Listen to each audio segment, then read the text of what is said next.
Hello everyone and welcome back to the Cyclocross Social podcast. Today we're going to be discussing the second day of racing at the Cyclocross World Championships, and boy, it did not disappoint, especially in terms of atmosphere. With me here to discuss it with a better voice than I have is Issam. Yes, indeed. Thank you for having me. My voice is not that sore because of shouting for riders, but more because of a cold, still the same as yesterday, but we moved because the men's race, it was kind of the dream scenario. We knew that we were in for a battle between Mathieu van der Poel and Wout van Aert, but the fastest start was actually for Lars van der Haar. Van der Poel was second into the field, quickly took over, but Wout van Aert was not far away. They went into the distance together, and for the first half of the race, Van der Poel kept attacking Van Aert. On the barriers, he was able to open a gap almost every single lap, and he also tried attacking up the longer climb as well. The conditions today were much faster than yesterday. It really was the racetrack which we also had on Friday. Van Aert, however, was able to keep up with Van der Poel for all of his attacks. He tried to attack once, but that didn't really work out. They were set together in the second half of the race. They were observing each other, they were looking at each other, and not all too much was going on. It was the scenario that we had predicted. It would go down to a sprint. But before we came to that sprint, there were still the barriers. At those barriers, the question was if Van der Poel would try to jump and create a gap. Well, he jumped, but he didn't attack. He was sitting in the wheel of Van Aert, so it came down to that royal sprint between the two. Out of the final corner, Van Aert was in the lead and he didn't immediately launch his sprint. Van der Poel didn't launch immediately, but he didn't wait too long either and launched his sprint. It was powerful, and powerful enough to distance Wout van Aert to 2 lengths. Van Aert tried what he could, but stayed at those 2 lengths. He could not come close, and that meant that Van der Poel took his 5th world title, which means he comes very close to those 7 world titles, which is the record held by Erik de Vlaming, and Van Aert needed to settle for another silver medal at the World Championships. In the background, there was an interesting battle for 3rd. In the first part of the race, Gerben Kuipers and Michael van Toerenhout had broken away. They had a gap of 15 seconds at some point over a big group, but then Lars van der Haar, who needed to recover a bit from his fast start, got his legs together again and bridged that gap together with Iserbyt. Van der Haar and Iserbyt caught Van Toerenhout and Kuipers and also dropped them. Iserbyt in the end had the upper hand over Van der Haar on the final stretches, meaning he ended 3rd at the World Championships for the 2nd year in a row. Wow, Issam, that sprint, so much talk about, is it going to be a sprint, is it not going to be a sprint, and in the end it was, and it was quite some sprint because that acceleration by Van der Poel was pretty intense, but so much to talk about because Van Aert said he made a mistake and not having a scenario in his head where he would be the first to take the corner, and he waited too long, or didn't he wait too long? He said he should have launched straight away. What's your thought on it? That sprint was definitely a very, very fast one, and it was super powerful, and that was the way that Van der Poel was riding as well. The whole race, he took quite some initiative, attacked quite some times, maybe too many times, but that played in his hand probably at the end of it. For Van Aert, after the race he said as well that he had a lot of, I wouldn't say he had a lot of scenarios in his head, but the scenario that was through his head and that he played was the scenario that he would be in the wheel of Van der Poel going into that last corner. And I think that he just, because he was at the front and he had to lead out that sprint, he didn't really know what to do, didn't want to start his sprint too early and have the chance of getting on the counter of Van der Poel. So he waited just that little bit, and personally I would have, when you lead, I think it's better to attack from there. There was a tailwind. You can carry that speed through the downhill, and then you just have to hope that you have enough to the finish. It's obviously, there is a danger obviously that the guy behind you can take that slipstream and then go over it and take it on the line. But I think that for Van Aert, probably the best scenario at that point, and it's not an easy scenario, but that would have been to attack from there. But Van der Poel, the sprint was spot on. He knew what he was doing. He was super calm. The whole race was relaxed, was in a very good form. Was at his 100%, and we knew that if he was on his 100% and Van Aert would show up at 100%, or at least in a very good form, we would have a battle, and the battle was there. It was a thriller. It's like I was watching a movie where the middle part was a bit meh, with some attacks, and then it was all the tension was building up towards that sprint. Van der Poel not using the barriers, doing something that we discussed in the preview, do something that the opponent is not going to expect, and he just he did that. And I think Van Aert didn't really know how to deal with that situation, and Van der Poel was was 100% sure what he was going to do, and it worked out for him super. Yeah, spot on there with that final part, because by jumping these barriers so fast in the first part of the race, I think Van der Poel got in the head of Van Aert. Van Aert was expecting an attack there and was staring at that. He was waiting for it, he was anticipating it. And he had his plan completely built around that. I don't think that the fault of Van Aert was the way he launched his sprint. The fault was to not be prepared for a scenario in which he takes the turn first. He was completely waiting for that attack on the barriers, and after the barriers he seemed a bit clueless. And I have a book here in my shelf, it's written by Sven Nys. It's called Winnaars hebben een plan, which means winners have a plan. It's a very cliché title, but it is true. If you want to win, you need to have a plan. After those barriers, Van Aert didn't try to force Van der Poel to the lead, and he was just waiting for Van der Poel to go to try and anticipate, but there was no real plan there. I think in terms of the sprint, it's super difficult, because we discussed this in the preview as well, but do you launch right out of the corner? You have the risk of doing a lead out and getting past because you're leading them out, giving the slipstream, and it's simply being too long. If you wait, you have the risk of the other rider coming from behind, and that is what Van der Poel did perfectly. If you look where he launches his attack, or his sprint I should say, that's on the final part of the downhill. So he carries a bit of extra speed through that, whilst Van Aert, by the time he reacts, is at the dead flat point, which means he doesn't gain this extra speed and momentum. You can see Van der Poel pulls out 2 lengths until Van Aert comes up to speed on the uphill, which is impressive, and then Van Aert stays at these 2 lengths. He doesn't get closer, Van der Poel doesn't pull further away. So, yeah, maybe he should have launched, but I feel like if he would have launched right away and we would have been passed by Van der Poel, we would have been saying, well, then he should have waited a bit longer because it was too long. So in terms of the sprint, I don't think he could have made any right decisions, but the mistake was to not have a plan.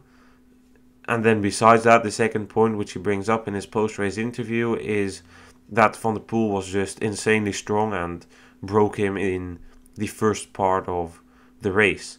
How do you view upon that? Because for almost the entire season it had been the opposite, that Van der Poel was the one who was struggling under the pressure of Van Aert in the first part of the race.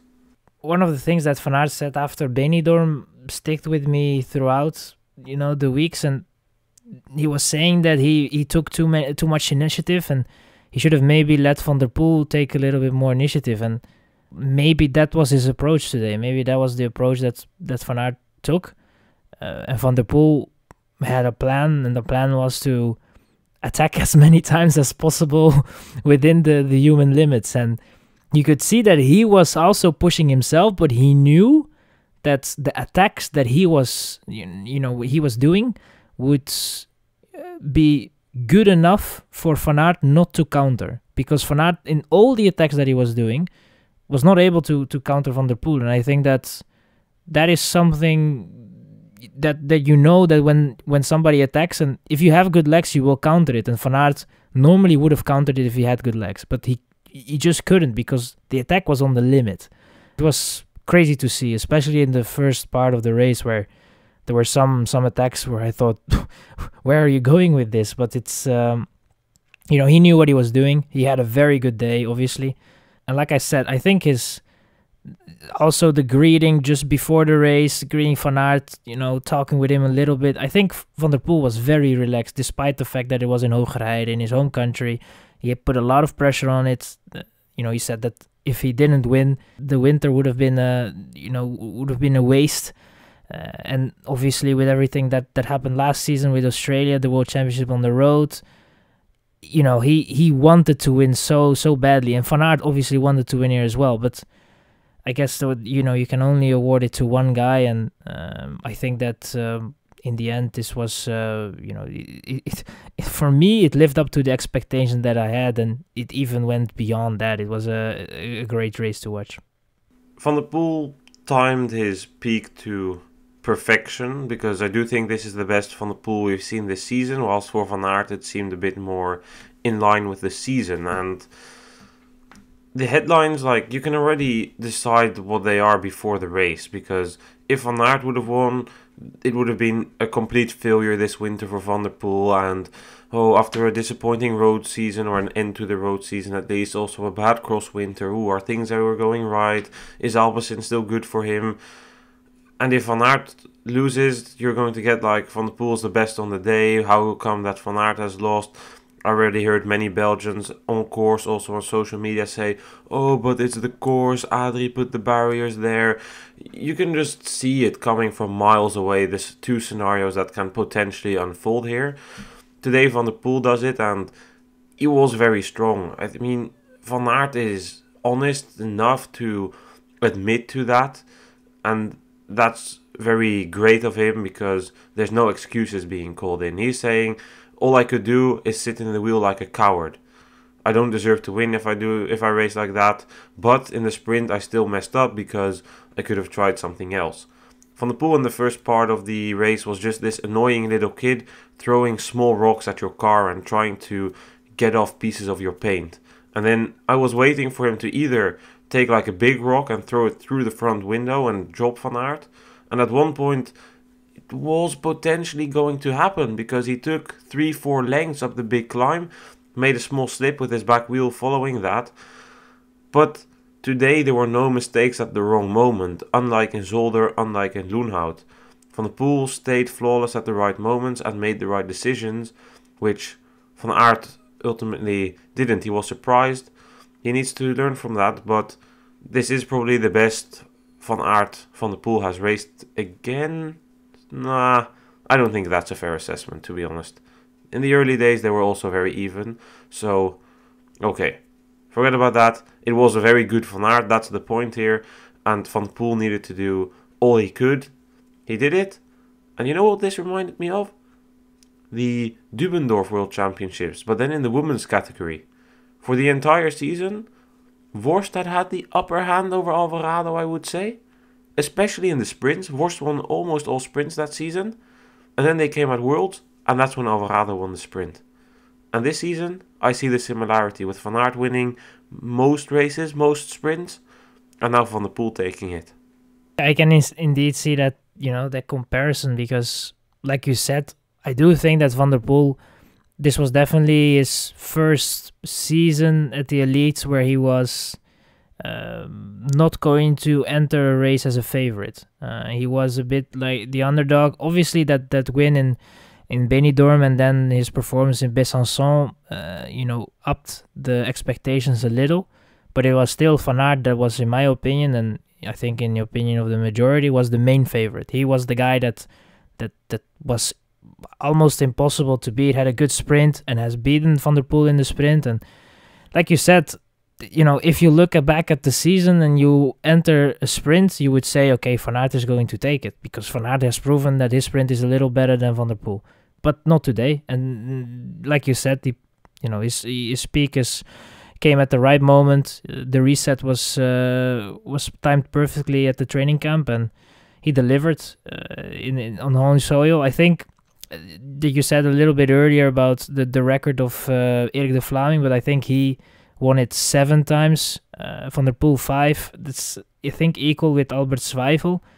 5 world titles already. It's they are both of them big guys, and we should be very, very happy with those guys in cyclocross. It's indeed equal with Albert Zweifel, but also with André Dufresne and Renat Longo. Those riders have won more silver medals though, so if you look at the medal ranking, they will be above Van der Poel, but I have a feeling that this won't be the last world title of Van der Poel. I also have the feeling that Van Aert won't be stuck at 3 for the rest of his career, because there's still at least 5-6 years to come, I would say, for them. So hopefully a lot more of this. If we look at the battle for the bronze medal, if you have nothing to add about the gold medal battle at least, I thought it was interesting to see Kuipers go out so early and basically get like a free pass from the Belgians, eventually together with Van Toerenhout. But then to see them drop back and get passed by Iserbyt and Van der Haar, who went for a different race approach, that was pretty interesting to see these two different tactics play out. And I wonder if you maybe, to start with the beginning of the race, think that the Dutch made a plan for the start where Nieuwenhuis and Van der Haar needed to launch Van der Poel away from the block of Belgians, because in the beginning of the race there were a lot of these light orange kits at the front, and then both fell back a bit, and Nieuwenhuis basically never was seen again, but Van der Haar still did pretty well. Yeah, that was 100% discussed. I cannot believe. Obviously, Van der Haar, if he has a good day, can start well, and Nieuwenhuis, if the same goes for him. But I think that there was some sort of planning in, and it was perfect, because it meant that when you opened the race that fast, when Van der Poel took over, they were immediately in a scenario where it was going to be a 1v1, Van der Poel and Van Aert, and the other Belgians that had the majority, obviously, had no chance to intervene with the battle at the front, and the tactics couldn't be played, and that was tactically a very smart move. I think that it's always going to be like that when you have two guys at the front, and it's going to be a race within a race. Van Toerenhout and Kuipers are a bit too eager, go all out, while Iserbyt and Van der Haar were probably, I think Van der Haar recovered a bit from that fast start, and then slowly but surely they paced themselves up. I was a bit surprised that Van Toerenhout was not really able to at least maintain position, or when he was get caught, that he was able to stick with both Van der Haar and Iserbyt. And Iserbyt had, when Van der Haar was pulling most of the laps, it was for Iserbyt just a matter of sitting as much as possible in the wheel, take over time to time, and make sure that the pace doesn't drop that much. And then for him it was just basically a revenge from Fayetteville, where Van der Haar was able to take the second place, and now Iserbyt got his revenge and was able to get the third spot. Yeah, and I do think it's well deserved. Iserbyt in Belgium, like, I understand that he generally isn't the most liked rider, and I understand that perception, and I would maybe say I don't really like him all too much either, but that's personal. But I do think he got an unfair amount of criticism this season. Like, he was clearly injured, so he was already knocked out on the ground, and these people were still like punching him, they were kicking him, like, go get a podium, you're trash, haha, you can't beat Van Aert and Van der Poel, haha, real season started, you're being beaten by Zweek. What, like, he was obviously injured, and it took time to recover, and I still think that there was a lack of communication in that, and a lack of decisiveness in sorting around that injury. The decision to skip some races and take rest should have come earlier, but he got an unfair amount of criticism, so then I think it's like nice to see him still end the season on a positive, although I would have loved Lars van der Haar podium as well. I would have loved the most is Gerben Kuipers, because just bear in mind, okay, you went all or nothing for bronze, and it's nothing, but a 6th place for him. That's still insane. Do you know where this man started this season? He was still combining it, and I read an interview, because he is going to Tormans, or which is next year the Intermarché cross team, but he started this cross season as just an average cross rider. Like, not too many people knew him. He was working in the factory. He only quit his job the week before Essen. He said he could only do a couple of cross trainings, and he would either train in the morning and then go to do the afternoon shift, or he would wake up at 4:30, go to work in the factory, come home, train like 1 or 2 hours before it's dark, and then maybe do a bit of indoor training. No professional training, whatever. It's super impressive the way that he developed, and this is by far his best result of this season. I mean, okay, you got a podium in Otegem and 5th at the Belgian Championships, but 6th today? Wow, impressive. Will say the course did suit him, because bike handling is definitely still not his thing. Yeah, absolutely. I was rooting for him a little bit, and yeah, it was. I wouldn't say it was a surprise seeing him up there, but obviously it's a big race. A lot of things come looking around, and the pressure will obviously be high. A lot of people think the amount of spectators was crazy, and especially for a rider like him that isn't really used to such an atmosphere, a lot of people can crack under that pressure, and maybe that was the reason why he was going so fast at the start. But I think that overall he can look back on a very successful season, a season that led eventually to his contract. And yeah, he has a bright future in cyclocross, in my opinion. Someone that is able to mix up in the top 10 and potentially also get his top 5s and maybe podiums in the TV crosses in Belgium. He can definitely develop, and I recall advocating for Tormans to sign him somewhere this season, because Tormans is exactly the team that needs him. With Hermans, Van Kessel gone, Aerts not coming in, they really needed a rider that can get top 10s next to Kevin Kuhn. And they needed a Belgian because they're a Belgian team. So Kuipers is really the good fit there.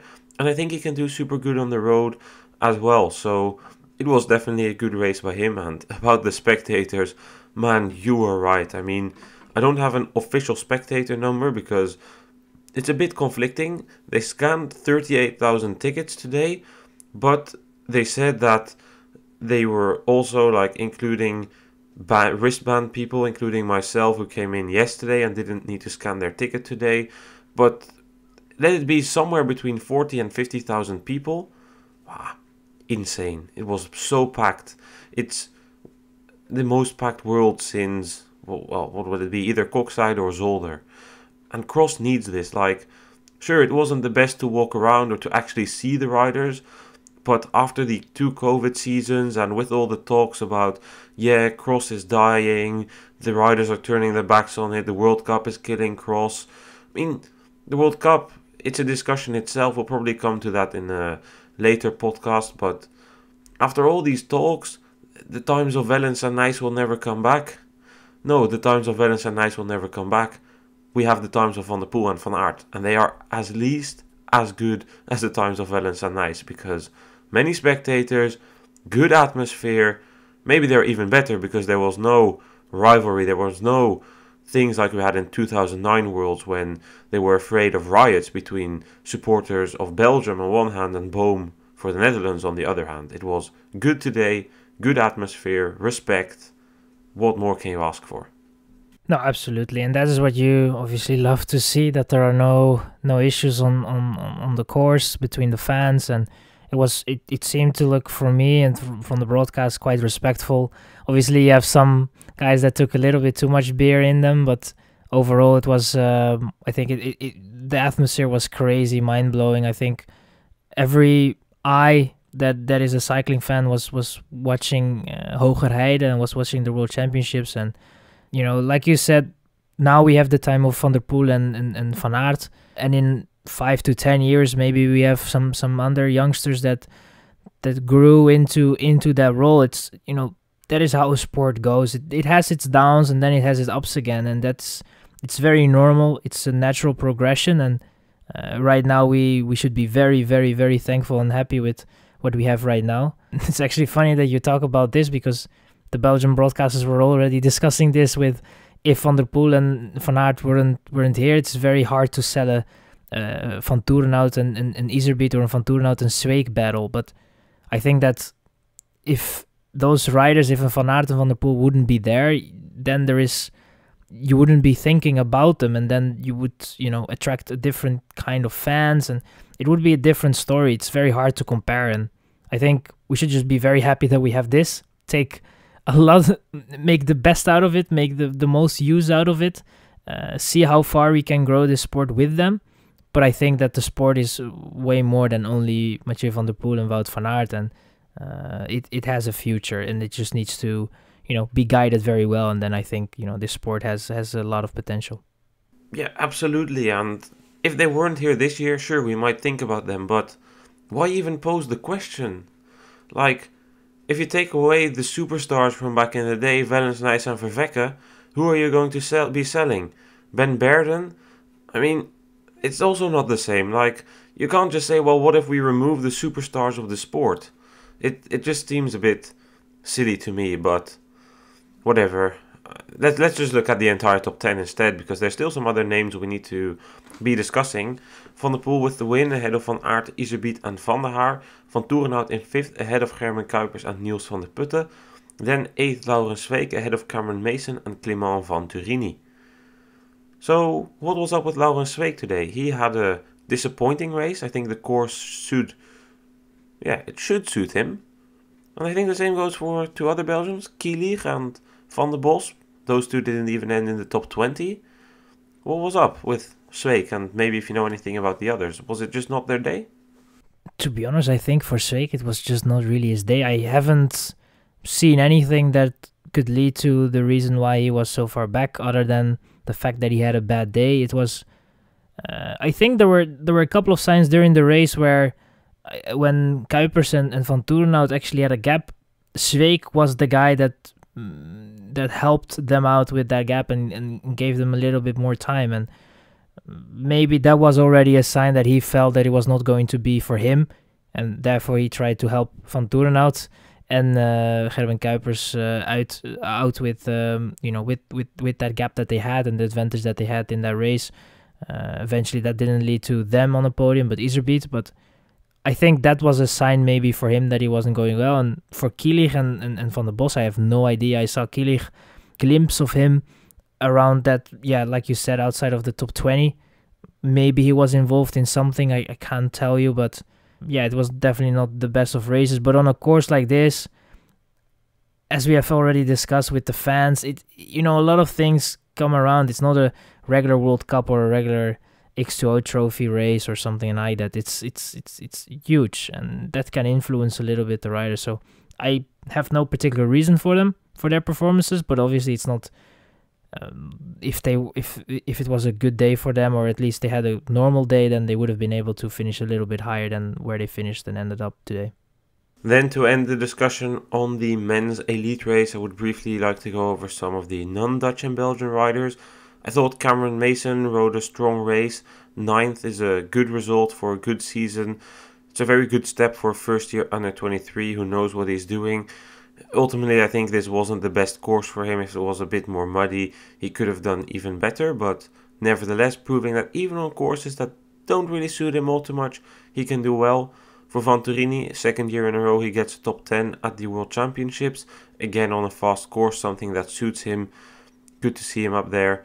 Ultimately a shame that Kuhn, Ruek, who else was there? Conwa, Menu, these riders ended in the top 15. Conwa just outside in 17th, but these riders were in a big peloton in the middle part of the race, but a shame to see that they ultimately couldn't stay up with the likes of Sweeck and Van der Putten, and ended outside of the top 10, but nevertheless I always remain hopeful that some year we'll see more of these other flags in the top 10 than the Belgian and Dutch flags. Then on to the women's under 23 race, Issam. No surprises there, as Shirin van Anrooy gave a show and claimed the world title on her birthday. It was not the fastest start for her, as expected, but she quickly took over the lead and first dropped Schreiber, which meant that only Bakset was left in her wheel.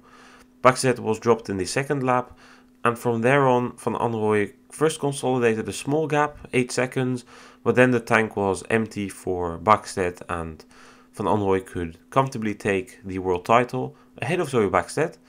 For 3rd there was an interesting battle. Burquier crashed out of it, Foucault got dropped, which meant that it was between Schreiber and Zemanova. Schreiber unfortunately also crashed out. She injured her knee in that crash and wasn't able to come back, which meant that Zemanova ended 3rd. She was super happy with that, crying when she crossed the line to take the bronze medal. Really nice moment to see that. So the podium, Van Anrooy, Bakset and Zemanova.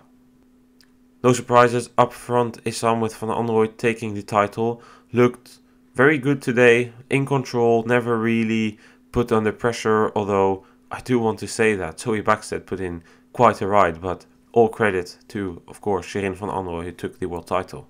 Before the race, we knew that Van Anrooy had the chances to be on the podium with the women elite, so then to go into the women's under 23, she was the main favorite, and she delivered 100%, was in control, like you said, and was able to, make the race. Basically, when she was in the lead, she knew what she had to do, put Bakstedt under pressure, had a gap, and then controlled that gap very well. But like you said, I think Bakstedt obviously had some good races the last couple of weeks and has been developing this season, has made some progression, and today it showed again. And on a course maybe that suits her a little bit, fast, definitely a course where you can use your power very well. She was able to get in second very, very confident and with ease. There was even some doubts if she might have been able to challenge Van Anrooy, but that was quickly gone during the race. And I think in the end, a very strong ride from her as well. And I'm very happy that Zimanova was able to get third place. It was a bit of a shame, obviously, for Schreiber that she didn't have a fair shot at that podium, because I think that she could have been able to do that. But I think for Czech Republic, it's a very important third place, because they put a lot of effort in those women and girls categories, in the youth categories, to in the development, and it's a very close group. And to see a third place is definitely something that you can use in the next coming years in terms of sponsors, and it's very important. And I think that they really deserve it. It was very nice to see. It was nice to see, but I will first come back on the battle for the win. I don't have all too much to comment on the win of Van Anrooy. It was expected that she took the win. She took the win. She was never under pressure despite Bakstedt's best efforts. I'm not going to come back on if she should have raced elite or not. She chose this and she's happy with it. She's happy with the world title. Okay, we move on. I think next year she will move to the elites, though. I think that was somewhat confirmed somewhere, but I'm not entirely sure, but I do assume it.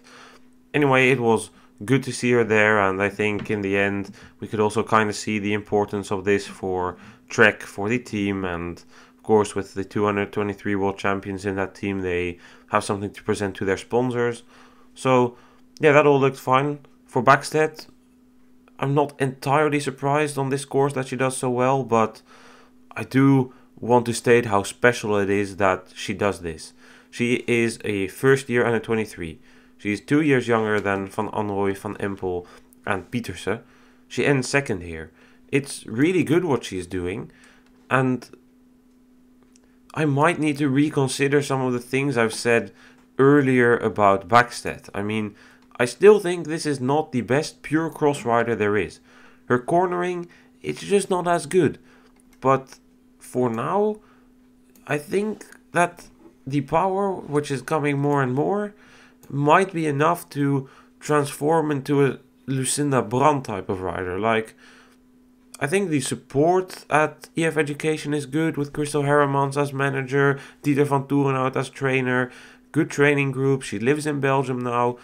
I can see some progression in terms of cornering. There's work to be done, but Brand, how many years did she take, Issam? Like, I remember, like, we watched so many worlds and so many races, and just like BLS comes out, like, if she could just corner, she would be such a good rider.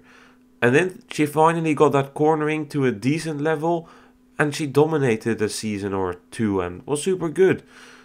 So there is plenty of time to fine-tune that, even with the focus on the road.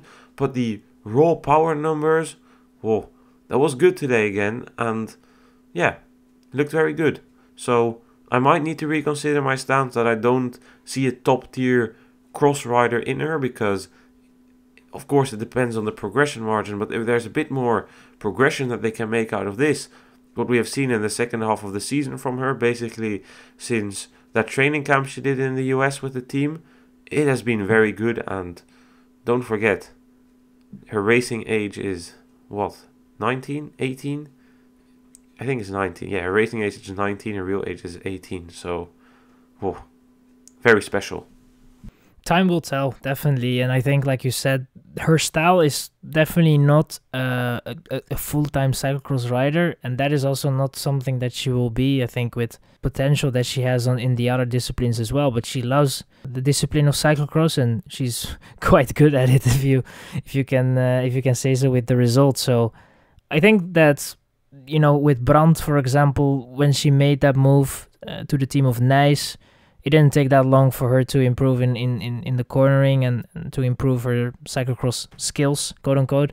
But I think that, with Bakstedt is probably going to be the same thing. She moved now to Belgium. She's taking it seriously. There is probably some good staff around her, and the improvements will come, I think, and that will help her out massively. And then, you never know how the development will be at that age. So it's difficult to put already expectations on it. It looks very promising, and I hope that she can develop into someone that is able to, be good on both in the disciplines that she likes to do, in both the road and cyclocross, maybe even on track. So, it's it looks very good, and time will tell. Then onto that battle for third. I 100% agree with you that it was great to see Zemanova on that podium, and she was so happy with it. She was maybe the most excited of all three on the podium, because I think for her it came unexpected, because we were thinking Schreiber, Burquier. Burquier was done after that crash. Schreiber, well, she was also done after her crash. I overheard Schreiber talking with Lars Bohm, who's going to be her team manager next year, and Schreiber was pretty upset about it because she came here for a medal and she was hurt. It was not what she expected from it. And Bohm was saying, well, the season isn't determined by one race and you had the entire season. But it's not that simple. Like, I do agree that it's just one race, and just like with Laura Modegraaf yesterday, something bad can happen. But today's crash was a mistake, and you can't make mistakes, and if you do, you pay for it. And Schreiber unfortunately did that for her. You could hear it on the podcast interview we did with her. Like, she didn't only have the feeling she was racing for herself, she had the feeling that she's racing for her country. She said it like, I wanted to become elite national champion to show where I am from, and it would be amazing for such a small nation to have a rider on the podium at the World Championships. So I completely understand that she's upset about it. And at the same time, it's great to see Zemanova so happy on the podium. That pure joy, it just gets a smile on your face, and not a small smile, a very big one. So, yeah, good. And then for Zemanova, yeah, let's be honest, it's not a complete surprise. Like, after Schreiber and Burquier, she was our fifth rider. So if you eliminate those two because of mistakes, Zemanova would be the one that we would have put there, because courses she does well on are relatively fast, like we had seen in Zolder before. Completely on point. I think that Zemanova was indeed, if Schreiber had some issues and Burquier and Foucounet were not able to, to be at 100% or to perform without any issues. Obviously, Burquier with her crash, Foucounet struggled a little bit. Then yeah, the road is wide open for Zemanova if she doesn't have any issues and has a good day. And like I said, I don't want to repeat myself, but I think that it was the pure joy is very understandable, and it was great to see. And that is the emotions that you get at a world title, at a world championships. At least it's the sadness and the joyful riders are so close to each other. The emotions go everywhere, and it was just great to see that Zemanova was on the right end with that third spot. Let's look at the entire top 10 then. Van Anrooy with the world title ahead of Bakstedt and Zemanova. Foucounet in 4th with Schreiber in 5th ahead of Burquier in 6th. Benveld was 7th ahead of Judith Kral in 8th. Laurine Durafou ended 9th with Julie Brouwers ending 10th. I think there's not all too much to talk about here. Maybe Madigan Munro, who crashed and therefore had a bit of a disappointing race, would have normally thought that she could top 10, but for the rest, it's kind of the expected names in the expected positions. Some of them have been around in the under 23 category for what feels like forever, but really is just 4 or for some 5 years, because they raced as a junior there as well. Then onto the men's junior race. That race was unfortunately decided for some riders by a nasty crash in the start zone. Matthias Schwarzenberger tapped the back wheel of AJ August, causing a mass crash. AJ August was one of the riders to go down, including of course also Schwarzenberger, who tapped the wheel. Andrew Akers was one of the riders held up. It was a terrible situation for the riders involved, and AJ August seemed to have taken the biggest hit. His side was completely open, and he was my pick for the win, but he ultimately didn't feature. Who did feature in the race was Leo Bisiaux. In the first lap he took the initiative and he led a big pack towards the end of the first lap. However, he wasn't able to break away, and that led to a relatively big leading group of 5 to 8 or maybe even 12 riders at some point. However, Bisiaux was not keen on leaving the initiative to other riders, so he just kept attacking, kept pacing, and he eventually managed to break away from the rest. He opened the gap, and from the second group, which included the Belgians Nuyens, Van der Boer and Courses, Romein was able to break away. Romein looked to come close. The gap to Bisiaux went to 5 seconds, but it stayed at 5 seconds. He wasn't able to close that, so he ultimately cracked and fell back. Bisiaux managed to stay calm, wasn't taking any risks anymore in the final lap, and he took the win. The world title went to France with Bisiaux. Behind, Romein managed to stay away from the pack of chasing Belgians. He ended second. And for third, there was a sprint between two Belgians, because Nuyens and Courses had dropped Van der Boer. And it was Courses who just about took Wies Nuyens on the line and ended third. Of course, it's unfortunate about that crash in the early phase of the race, Issam, but you also have to hand it to Bisiaux. He completely dealt with all of the pressure and all of the eyes were on him. And he was like, well, if you want me to make the race, then I'm going to make the race. I'm going to be pacing, I'm going to be attacking, I'm going to put the hammer down, and you are going to suffer. And that's his mindset that he went into this race, and he won the race due to it. No waiting around, not being involved in all of the crashes in the first lap, of the young wolves being left into the forest. No, Bisiaux was having none of it, and he really deserved that win today. Yeah, 100%. I think never looked back. My guy was started pacing, and it never stopped with Bisiaux. It was it was a continuation of pacing and very fast, and he didn't look back. It was crazy to see. It was, I think, I have misviewed him a little bit because of his performance in Benidorm, and I thought that, the form was maybe a bit hampered. I didn't take Besançon in consideration because that was just, I think he was involved in a crash of some sort and, had some issues. So, he was just not really fortunate in that race. But over the course of the season, obviously, it was a very strong outing for him. The Grand Slam, where they were talking about, is now his. He's European champion, French champion as well, world title, the winner of the World Cup. So, he did it all. This is a very, very strong season from a very strong rider.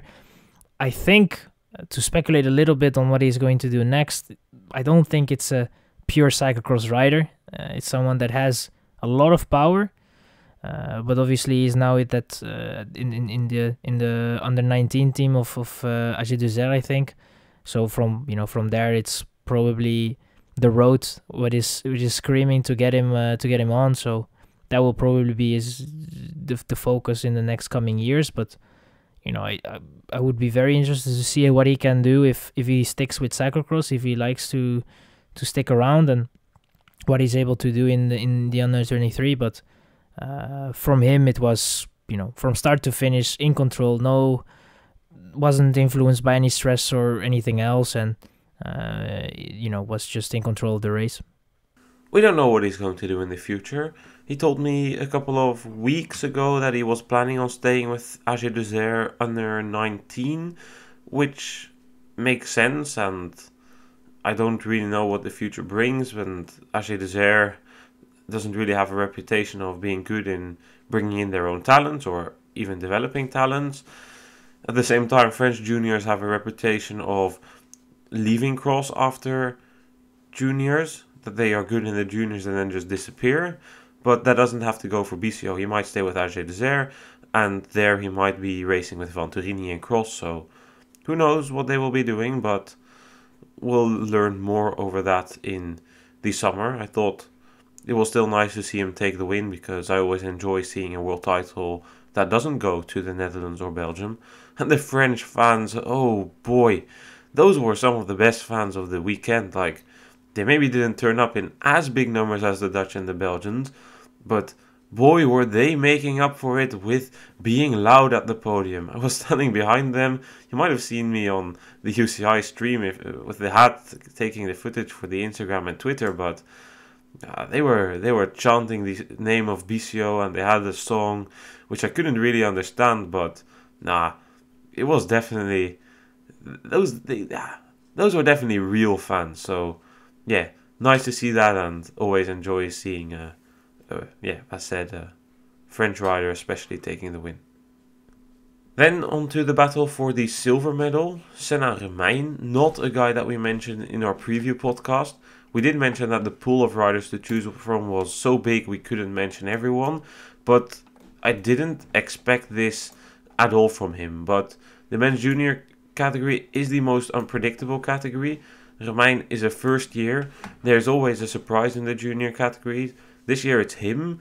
He was good in the Christmas period, won a couple of races, was also relatively good in Benidorm and Besançon, but second at Worlds is definitely the best result of his season, I would say, because in the crosses he won, most of the top guys weren't there or had issues, but still a very good result by him, and I think that goes for most of the riders that we saw fighting for the podium. Like Corses, who ended third, definitely maximized his race, although he maybe didn't have the form that he wanted. That I think goes for most of the Belgians, because they looked a bit stronger the past 2 weeks.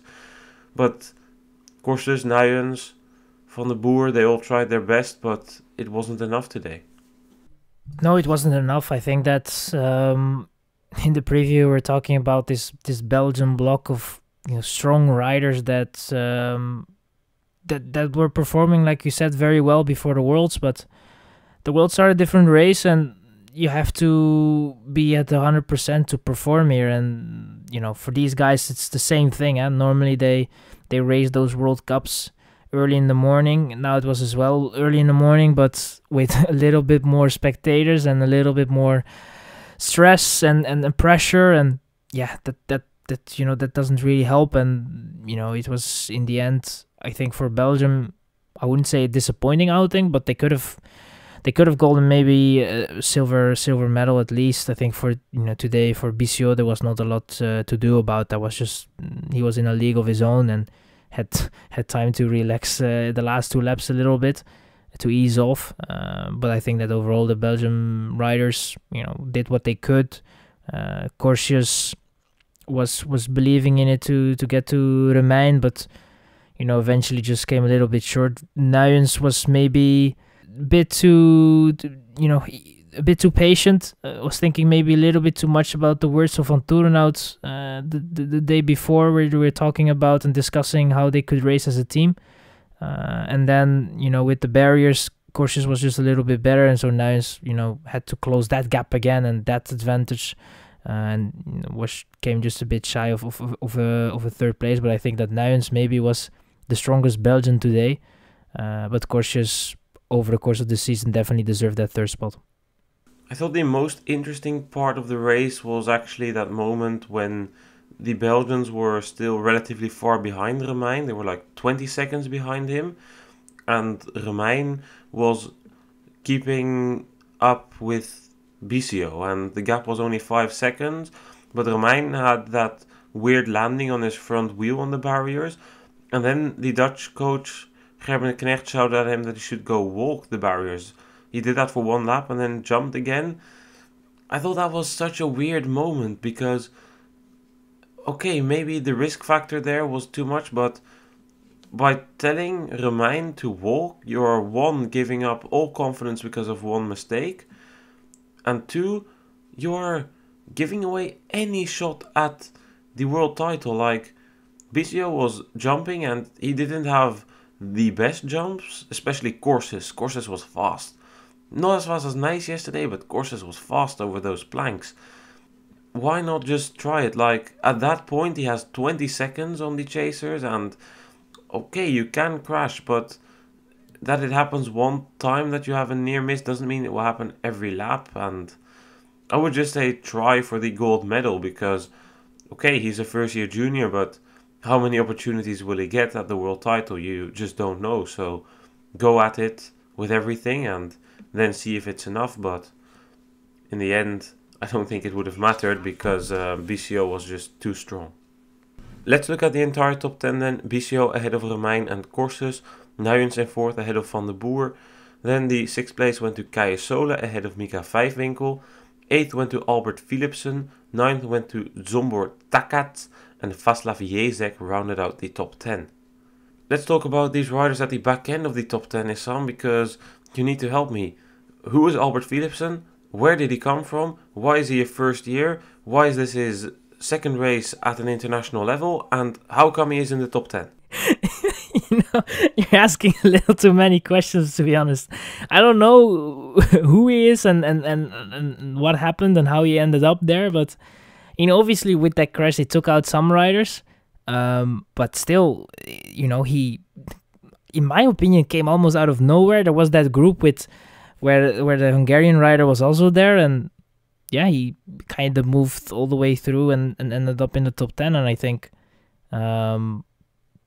it's I don't really know what to say about that performance. It's a very good performance on a fast course, and he was able to get through it. It's interesting to see where he comes from. I think that's my guess, because I really don't know, but I would expect that he is a mountain bike rider, that would be his discipline, and that's that cyclocross is something that he does in the winter to be in shape. But it might be a very good talent that we just don't really know about. And I think that if that is exactly the amount of time and training that he has put in cyclocross, are those races and a little bit of training, then you might have to consider a switch, or at least see what you can do in a more full season of cyclocross.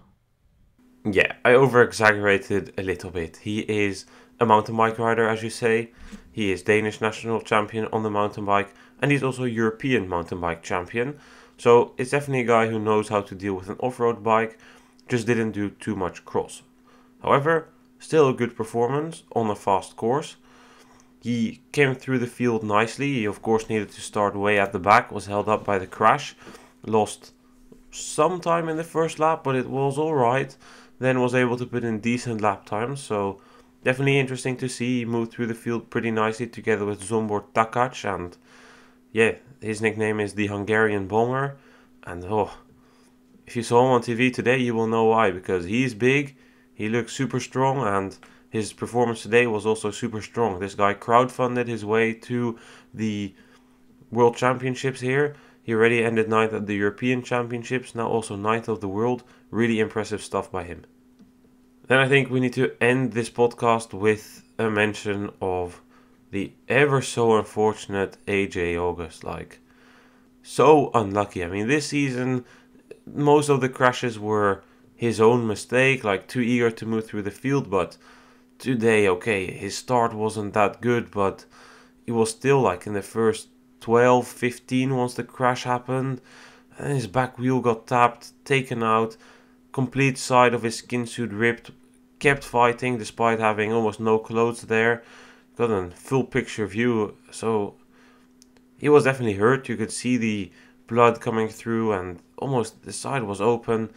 And then after that, he was dead last. He was dead last after the opening. And he kept fighting, ended 22nd in the end. But he didn't lose all too much anymore. He lost like 10 seconds at most after that first lap, which involved the crash. So super, super unfortunate. He could have at least gotten a podium here. But also this is also part of cross. Every World Championships usually has one crash which you remember, and for this case it will be the men's junior crash at the start, but a crash was bound to happen with so many nervous juniors. that first lap was it was crazy, to be honest, because it was not only, obviously that was the main thing that happened in that first lap, the crash at the start, but overall it was it was a mess. There was some, before entering the woods section, it was also some issues, some people that got stuck within each other, and it was just overall, it was a nerve-wracking situation for those riders there. And to come back on August, I think it was a real shame, to be honest. I think that we knew that he had the potential to be in a top 5 at least and go for a podium and even for a title. The lap times don't lie. He was lapping just a little bit slower as Bisiaux, and matching his lap times as well at certain points. Strong last 2 laps as well, and the determination was definitely there, because despite the fact that obviously he still had the bike, and with his body there was not a lot of things wrong. Obviously still the crash would have hurt, but he was able to continue. He kept on going, and he kept on going as fast as he could, and it shows that he has a lot of determination, that he is a very motivated guy, and the luck will be on his side one day. It's not always going to be bad luck, and he has a lot of potential. So hopefully he can look back on a very strong season in a way, especially with that win on the Koppenberg, and he just has to cherish that and work for next year and try to be better than this year. Well, Issam, then we've had 3 busy days of racing at the World Championships. Thank you so much for being here to discuss all the racing with me. Yeah, it was a pleasure. I mean, the Worlds were, in the end, they ended up being very excited with the last category, but overall it was a very, very nice World Championships. So it was my pleasure to be joining you throughout the weekend. We will be back with more cross podcasts later this season. We'll be covering the remaining races. I would like to thank everyone for listening. Also thanks to the listeners who came up to me, had a chat with me in Hoogerheide. Also to some of the riders listening. So thanks so much for all the support this season. We hope to end the season on a high with the remaining races. And then we will see you guys next week for a talk about the final round of the Super Prestige in Middelkerke. And then the penultimate round of the X2O Trophy taking place in Lille. See you guys then. Goodbye.